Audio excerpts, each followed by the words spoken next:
Le journal en titre, 50e anniversaire de l'établissement des relations diplomatiques entre le Congo et la Russie. L'événement a été célébré ce 19 mars à Brazzaville sous le patronage de Denis Sassou Nguesso, président de la République.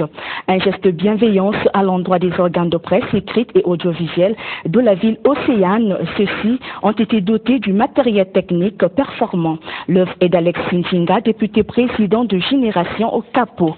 Enfin, nous irons à la rencontre d'un peuple constituant des premiers habitants d'Afrique centrale, réputés comme acteurs majeurs dans la conservation et la gestion durable de la biodiversité, j'ai dit, les peuples autochtones. Voilà tout pour nos principaux titres. Mesdames et messieurs, bienvenue à la grande édition de Amen TV de ce mercredi 19 mars 2014.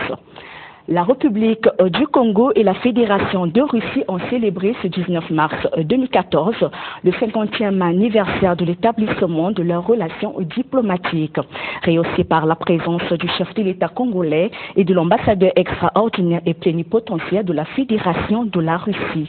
Cet anniversaire a été particulièrement marqué par une visite de l'assistance des expositions photos, témoignage de l'engagement pris par les deux pays à sauvegarder et à consolider à jamais leur amitié. Alexandre Viné-Fondou.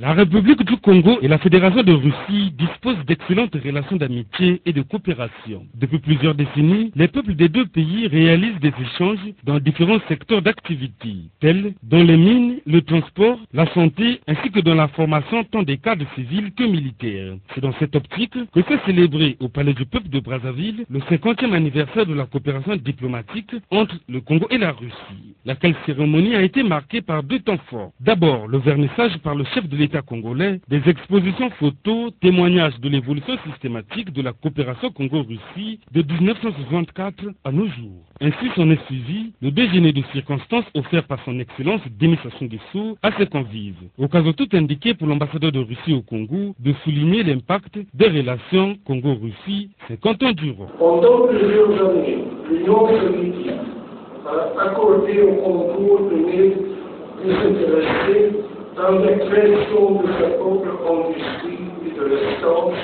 ainsi que dans la formation des cadres nationaux. Plus de 7000 citoyens congolais ont été formés dans les établissements de l'enseignement supérieur soviétique et russe. Plusieurs générations de médecins, géologues, constructeurs, hommes de l'art, autrement des professeurs soviétiques, ont travaillé ici au Congo. Les spécialistes soviétiques ont construit dans la ville maternité blanchonnet, l'hôtel de France, l'imprimerie nationale, le laboratoire vétérinaire, les meubles de l'école supérieure du parti. Pour le patron de la diplomatie congolaise, la Russie reste l'un des partenaires pouvant accompagner le Congo à émerger d'ici 2025.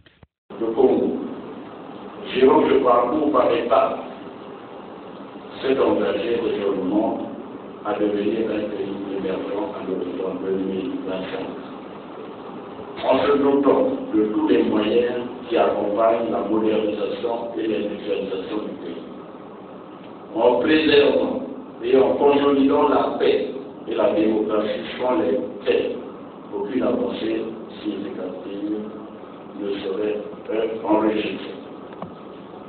Le Congo a fait le pari de l'ouverture, tous azimuts, sur le monde, en diversifiant ses partenaires.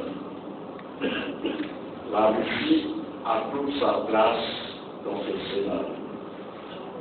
Les présidents Vladimir Poutine et Denis Sassou Nguesso ont emplacé les grandes lignes lors de leur rencontre à Moscou en novembre 2012. Retenez que Abel Tolinganga et Ivan Stiski sont respectivement premier ambassadeur du Congo en Russie et premier ambassadeur de la Russie en terre congolaise. Bon nombre de Congolais ont eu à étudier en ex-Union soviétique. Parmi eux, Isidore Mfuba et Claude Ernest Ndala, qui évoquent ici les bienfaits de cette coopération. On les écoute tour à tour. Bon, comme vous le dites si bien, ça ne rajeunit pas, hein, premier accident. Non, c'est une coopération exemplaire. Il faut le dire, il y a beaucoup de choses qui ont été faites dans notre pays et cette coopération est restée active, même si, il faut le dire, il faut faire un bond en avant. Mais la Russie et le Congo sont des grands amis, des peuples amis. Et je crois que cette cérémonie est très émouvante à plus d'un titre, surtout pour nous, anciens étudiants, effectivement, et qui connaissons ce pays, et qui nous sommes des exemples vivants des bienfaits de cette coopération. Donc en fait, nous sommes en fête aujourd'hui. D'une coopération qui est tous azimuts, puisque l'Union soviétique nous a formés, et même la Russie a continué à nous former des militaires, l'Union soviétique a continué à nous former des cadres dans tous les domaines, et nous avons bénéficié ici de leur aide pour les mines de Yangakubenza et de Djengile et Blanche Gomez, l'école supérieure du parti. Donc vous voyez que ce sont des monuments qui sont là, qui montrent la valeur et la validité de la coopération entre nous et l'Union soviétique, surtout que l'Union soviétique nous a formé plus de 700 personnes.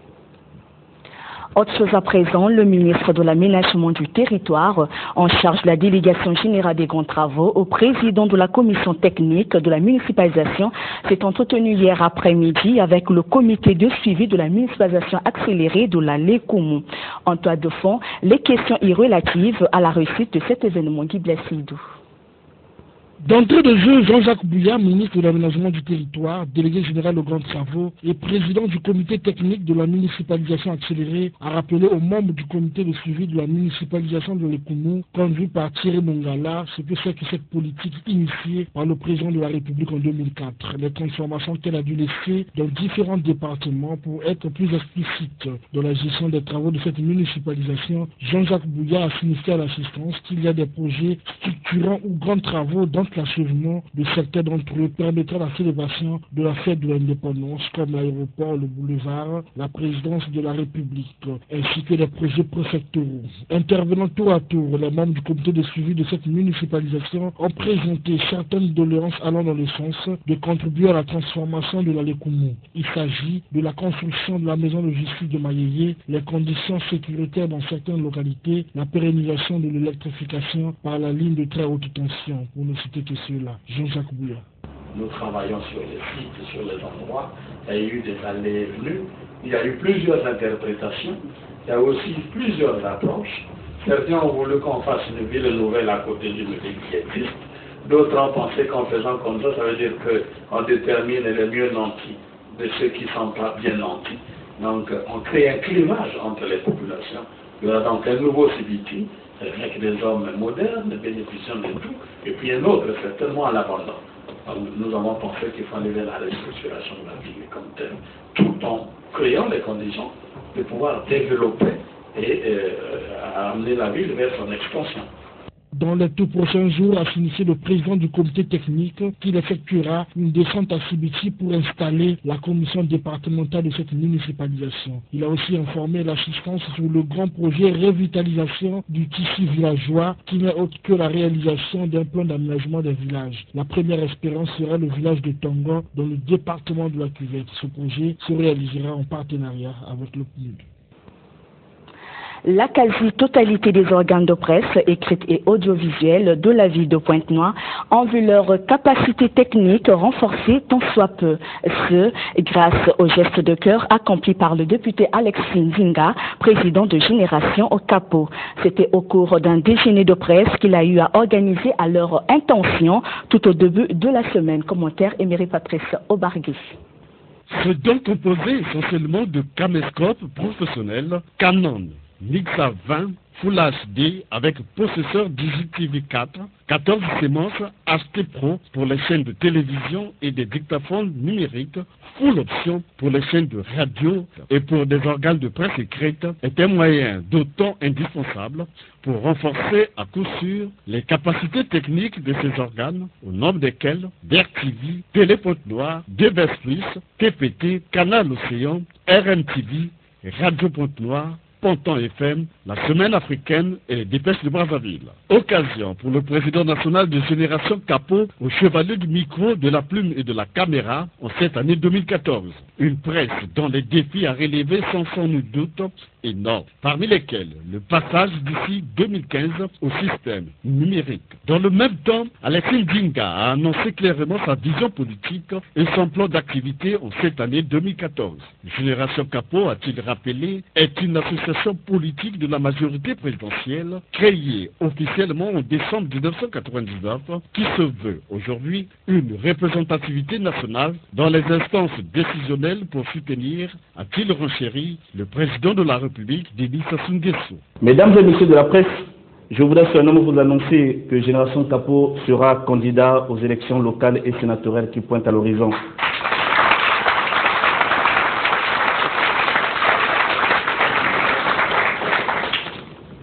Et ce, dans tous les départements du Congo.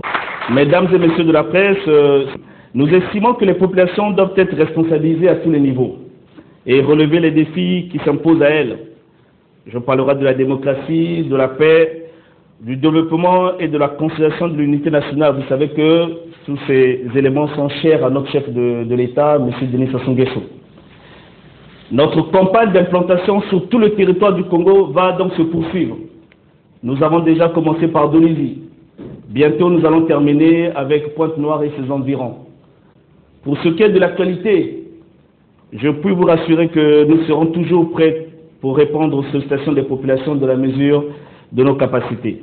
Rappelons que le député président national de Génération Capot n'est pas à son premier geste. Il venait de réagir promptement pour venir en aide aux sinistrés victimes des inondations du 4 mars dernier survenues dans certaines zones de la ville de Pointe-Noire suite à la pluie diluvienne, en leur offrant un lot de 400 matelas pour pallier au plus pressé leur situation.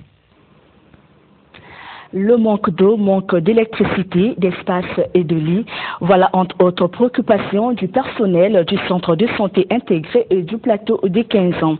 Ces problèmes ont été dévoilés hier matin lors de la visite effectuée dans ce centre par le député de la 2e circonscription électorale de Mungali. Damien Miakassissa a promis transmettre toutes ses doléances au gouvernement Jean de Paris Bontimbaleo. Cette visite a été une occasion pour les députés de la 2e circonscription électorale de Mungali de toucher du doigt la réalité quant au fonctionnement du centre de santé intégré du plateau des 15 ans. Une manière de mettre en exécution la politique sociale et la politique de proximité du parti au pouvoir. Après avoir écouté les doléances du personnel de ce centre de santé, Damien Miakassissa a visité compartiment par compartiment ce CECI. Prioritairement, je pense que c'est l'électricité. Ils ont des problèmes d'eau et par différents services il y a des énormes problèmes de commodité on dirait. Et puis si nous allons, le service qui nous a beaucoup plus préoccupé c'est le service de laboratoire où nous devons avoir quand même les conditions qu'il faut pour garder les médicaments, les vaccins. Et donc, ces problèmes sont tous à prendre à cœur. Un des problèmes ici évoqués, c'est, vous voyez, ce centre existe, chacun de nous peut-être ne s'est pas encore né. Donc, vous voyez les conditions de l'étroitesse de l'espace approprié pour que les médecins exercent leur métier. Les conditions ne s'y prêtent plus. Donc, notre première mission, aussi noble, c'est de pouvoir donner de l'espace de travail. Donc nous sommes convenus avec ce personnel pour qu'on ait un bâtiment annexe pour que, comme on l'a dit dans l'intimité des consultations prénatales, que les médecins et les patients, les malades, aient un cadre assez décent. Le député de Mungali 2 a promis de transmettre dans un bref délai toutes ses préoccupations du personnel du CECI du plateau des 15 ans au gouvernement afin qu'une solution soit trouvée car la santé demeure un secteur prioritaire du gouvernement. Payer vos factures d'électricité depuis votre téléphone mobile via Airtel Money est devenue désormais possible. Une initiative de la société Airtel Congo et la Société nationale d'électricité afin de permettre aux populations congolaises d'être à l'abri des difficultés de toutes sortes. La cérémonie de lancement de cette opération a eu lieu ce matin au siège de l'agence de la Société nationale d'électricité et de Wenze. Charles Mungo.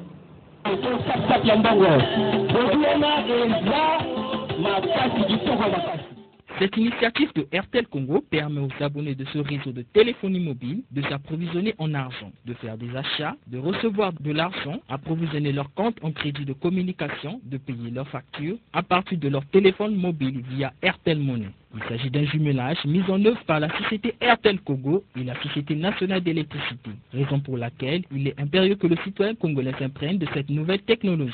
Comme nous le signifie Jean-Marie Ngoulou, responsable des réclamations des inventaires permanents des abonnés.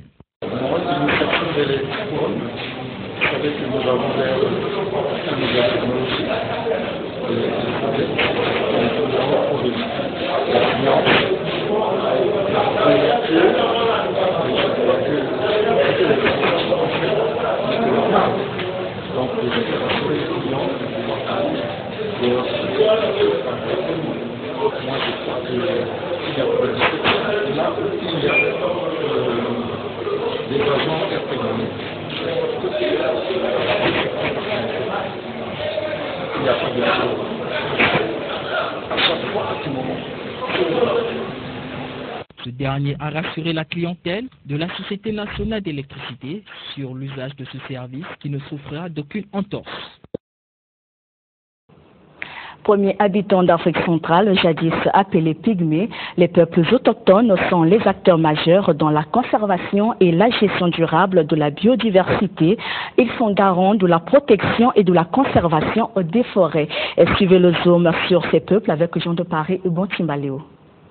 En Afrique centrale, les groupes de populations désignés comme des autochtones répondant aux critères établis par le droit international et réitérés par la Commission africaine des droits de l'homme et des peuples dans ce rapport de 2013 intitulé « Peuples autochtones d'Afrique, les peuples oubliés ». Ces peuples sont repartis dans 9 pays, le Burundi, le Cameroun, la République du Congo, la RDC, le Gabon, la Guinée équatoriale, le Burundi et le Tchad. Communément appelés pygmées, ils sont aussi appelés selon leur localisation, entre autres les Aka, les Mbouti, les Baka, les Bakola, les Babongo, les Babenga, les Mbendele, Toa ou encore les Mbororo. Ils sont les premiers habitants sur le territoire congolais. Ces peuples vivent traditionnellement de l'élevage, de la chasse et de la cueillette de ressources forestières sauvages. Ils échangent avec leurs voisins bantous contre les produits issus des cultures ou autres biens de consommation courante. Cependant, ils souffrent de la discrimination et voient leur culture menacée. Cependant, depuis longtemps marginalisés, ces peuples sont jusqu'aujourd'hui victimes de ségrégation et restent exploités et opprimés. Pourtant, vivant en symbiose avec la forêt, ils sont des acteurs majeurs dans la conservation et la gestion durable de la biodiversité. Les peuples autochtones ont beaucoup apporté à l'humanité à travers leur mode de vie et leur grande connaissance de l'écosystème forestier et de notre environnement. Depuis 2007, à travers le FIPAC, Forum international sur les peuples autochtones d'Afrique centrale, le Congo fait la promotion de leurs valeurs sociales et culturelles. On le retrouve dans la quasi-totalité des départements du Congo. La campagne de restructuration des organes intermédiaires de l'UPADS a atteint sa vitesse de croisière dans le département de la Bouenza. Des bureaux fédéraux des arrondissements 1 et 2 ont été installés. Yvan Armand Le Pape. La campagne de restructuration des organes intermédiaires de l'Union panafricaine pour la démocratie sociale s'inscrit dans le cadre d'une dynamique impulsée par la direction nationale du parti. C'est dans cette optique que le vénérable Gaspard Kaya Magane, troisième secrétaire national du parti, a conduit la délégation